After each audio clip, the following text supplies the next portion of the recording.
Viewers, welcome to my channel. आज हम rich dad poor dad book का 8 chapter का थर्ड पार्ट पढ़ने जा रहे हैं। 1992 में मेरा रिचर्ड नाम का दोस्त मुझसे मिलने फिनिक्स आया। वह स्टॉक्स और रियल एस्टेट में हमारे द्वारा किए गए कामों से बहुत प्रभावित था। फिनिक्स में रियल एस्टेट की कीमत में मंदी चल रही थी।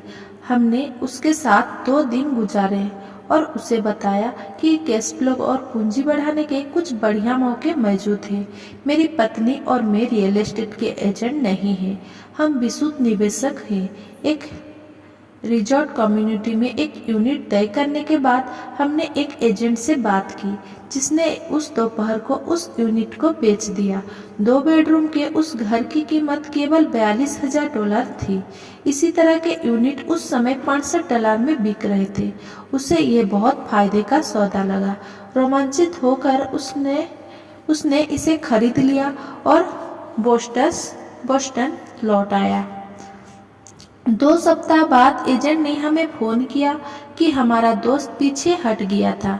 मैंने तत्काल उसे फोन करके उसका कारण पता किया। उसने इतना ही कहा कि उसने इस विषय पर अपने पड़ोसी से चर्चा की थी और उसकी पड़ोसी ने उससे ये कहा था कि यह एक बुरा सौदा था, क्योंकि वह ज़्यादा महंगे में खरीद रहा था। मैंने रिचर्ड से पूछा कि क्या उसका पड़ोसी निवेशक है। रिचर्ड ने कहा नहीं।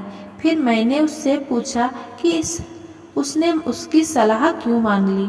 रिचर्ड सुरक्षात्मक हो गया और उसने बस यही कहा कि वह ज़्यादा जांच पड़ताल करना चाहता था। फिनिक्स में रियल एस्टेट बाजार के दिन पलटे और 1994 में उस छोटे से यूनिट से $1,000 प्रति माह किराया मिल रहा था। जाड़े के पीक सीजन में $2,500 प्रति माह।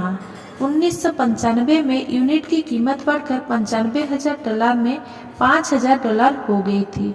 रिचर्ड को इतना ही करना था कि वो शुरुआत चुका दे और चूहा दौड़ से बाहर निकलने की प्रक्रिया शुरू हो जाती।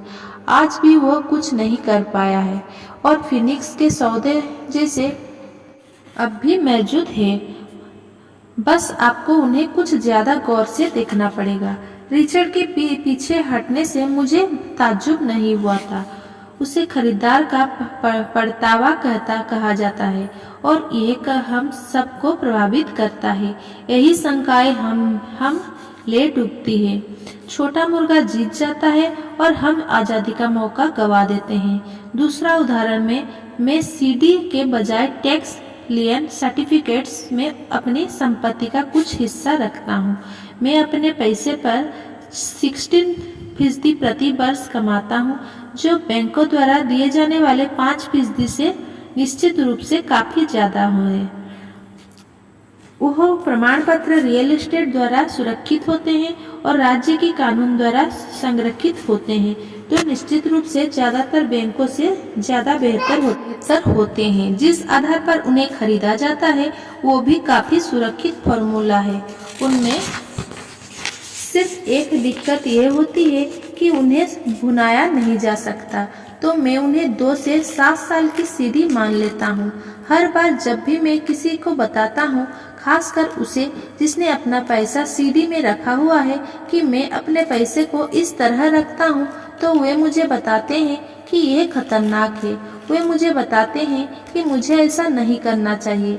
मैं उनसे पूछता हूँ कि उन्हें यह ज्ञान कहाँ से मिला, तो वे कहते हैं कि उनके दोस्त या निवेश की पत्रिका से। उन्होंने ऐसा कभी नहीं किया और वे दूसरे व्यक्ति को जो ऐसा कर रहा है यह बता रहे हैं कि उसे ऐसा क्यों नहीं करना चाहिए। मैं जिस सबसे कम आमदनी की उम्मीद करता हूँ वह 16% होती है, परंतु जिन लोगों के मन में शंका होते हैं वे केवल 5% से ही संतुष्ट हो जाते हैं। शंका बहुत महंगी साबित होती है। मेरा मानना है कि यही संदेह और सनकीपन ज्यादातर लोगों को गरीब बनाए रखता है और उनसे सुरक्षित खेल खिलवाता है। असली दुनिया इंतजार कर रही है कि आप अमीर बने। केवल आपके संदेह ही आपको गरीब बनाए हुए हैं। जैसा मैंने कहा, चूहा दौड़ से बाहर निकलना तकनीकी रूप से आसान है। इसमें ज्यादा शिक्षा की जरूरत नहीं होती, परंतु इन संदेहों के कारण ज्यादातर लोग इससे बाहर नहीं निकल पाते। संकालू लोग कभी नहीं जीत पाते, अमीर डैडी का कहना था। शंका और डर के कारण व्यक्ति संदेहवादी बन जाता है। संकालू व्यक्ति आलोचना करते हैं, जबकि जीतने वाला लोग विश्लेषण करते हैं। यह उनकी एक और पसंदीदा कहावत थी। अमीर डैडी ने यह स्पष्ट किया कि आलोचना से दिमाग बंद जाता है, जबकि विश्लेषण से आंखें खुल जाती है। विश्लेषण से जीतने वाले यह देख सकते हैं कि आलोचक अंधे हैं और वे उन मौके को भी देख सकते हैं जो और किसी को नहीं दिख पाते हैं, और दूसरे लोग जिन मौके को नहीं देख पाते उन्हें देखने की क्षमता किसी भी तरह की सफलता की कुंजी है। जो लोग पैसे की आजादी ढूंढ रहे हैं उनके लिए रियल एस्टेट निवेश का एक दमदार तरीका है। ये निवेश का एक अद्भुत तरीका है, परंतु जब भी मैं रियल एस्टेट का जिक्र करता हूँ तो मुझे ये सुनने को मिलता है, मैं टॉयलेट नहीं सुधारना चाहता। इसी की पीटर लिंच शोर कहते हैं, इसी को मेरे अमीर डैडी संकालू लोग के बहाने कहते थे। ऐसे लोग जो केवल आलोचना करते हैं, विश्लेषण नहीं करते, ऐसे लोग जिनके दिमाग पर उनकी शंकाओं और डरों का पर्दा पड़ जाता है, वे अपनी आंखें नहीं खोलते। तो अब कोई कहता है मैं टॉयलेट नहीं सुधारना चाहता, तो मैं जवाब देता हूँ, आपको ऐसा क्यों लगता है कि मैं ये करना चाहता हूँ? वे यह कह रहे हैं कि जो उन्हें चाहिए टॉयलेट उससे ज्यादा महत्वपूर्ण है। मैं चूहा दौड़ से बाहर निकलने की आजादी के बारे में बात करता हूँ और उनका पूरा ध्यान टॉयलेट पर लगा रहता है। इसी तरह के विचार ज्यादातर लोगों को गरीब रखते हैं। वे विश्लेषण करने के बजाय आलोचना करते रहते हैं। मैं नहीं करना चाहता। आपकी सफलता की कुंजी को अपने अंदर समाये रहते हैं, अमीर डैडी का कहना था। चूंकि मैं भी टॉयलेट ठीक करने में ज्यादा रुचि नहीं रखता, इसलिए मैं एक प्रॉपर्टी मैनेजर की तलाश कर लेता हूँ जो टॉयलेट ठीक करने का ध्यान रखता है। घरों या अपार्टमेंट को चलाने के लिए एक बढ़िया प्रॉपर्टी मैनेजर को ढूंढने के बाद मेरा कैश फ्लो बढ़ जाता है, परंतु इससे भी ज्यादा महत्वपूर्ण ये है कि एक बढ़िया प्रॉपर्टी मैनेजर मुझे और ज्यादा रियल एस्टेट खरीदने का मौका देता है, क्योंकि मुझे टॉयलेट का ध्यान नहीं रखना पड़ेगा। एक बढ़िया प्रॉपर्टी मैनेजर रियल एस्टेट में सफलता की कुंजी है। मेरे लिए रियल एस्टेट से भी ज्यादा महत्वपूर्ण है एक अच्छा मैनेजर खोजना। प्राय किसी बढ़िया प्रॉपर्टी मैनेजर को अच्छे सौदे के बारे में पहले से पता चला जाता है, जबकि रियल एस्टेट एजेंट अच्छे सौदे के बारे में पहले से पता चल जाता है, जबकि रियल एस्टेट एजेंट्स को बाद में पता चलता है, जिसके कारण वे और भी ज्यादा मूल्यवान हो जाते हैं।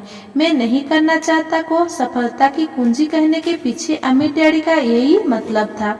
चूंकि मैं भी टॉयलेट ठीक नहीं करना चाहता, इसीलिए मैंने यह विचार किया कि किस तरह ज्यादा रियल एस्टेट खरीदी जाए और चूहा दौड़ से बाहर निकलने की प्रक्रिया तेज की जाए।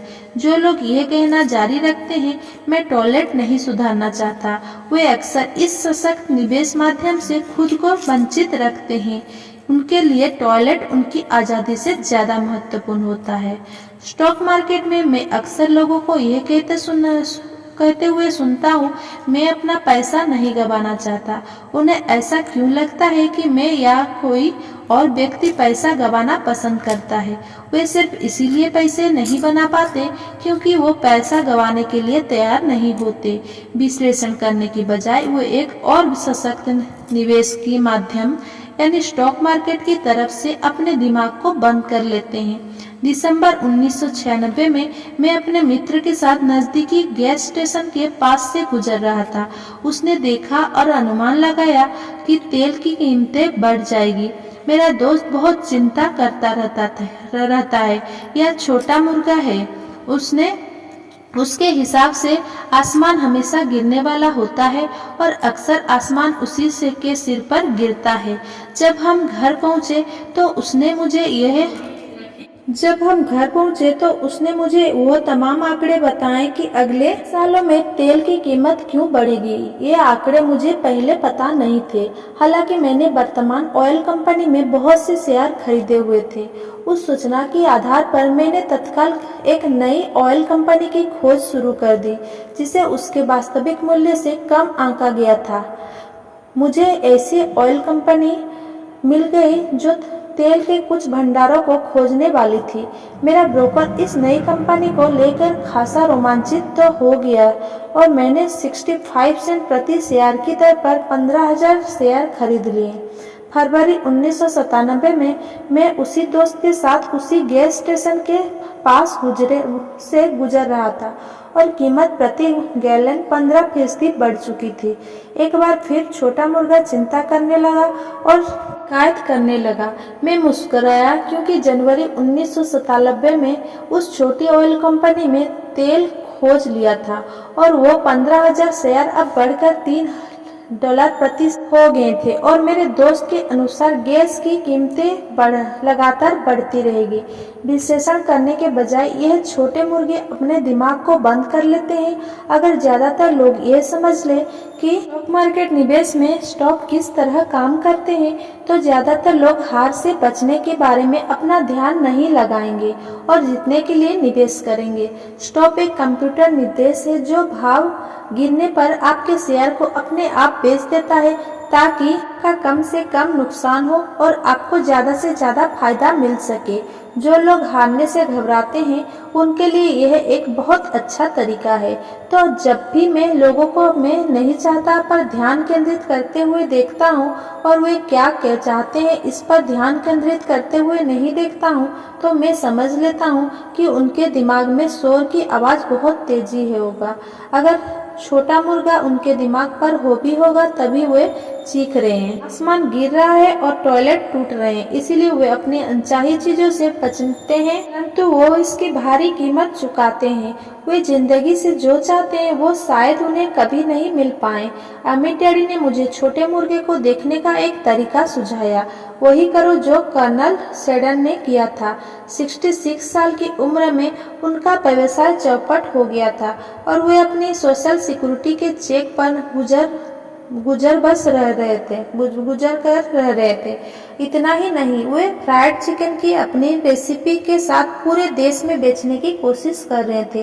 किसी के हाँ कहने के पहले इस रेसिपी के लिए 1009 बार ना कहा गया और वे उस उम्र में करोड़पति बने जिस उम्र में लोग काम छोड़कर आराम करना चाहते हैं। वे एक बहादुर और जिद्दी व्यक्ति थे। अमित डैडी हॉलैंड सेडन के बारे में कहा करते हैं, जब भी आप शंका में हो और थोड़े डरे हुए हो तो वही करो जो कर्नल सेडन ने अपने छोटे मुर्गे के साथ किया था, उसे फ्राई कर ले। Thanks for watching. Please like, comment, share and subscribe. Thank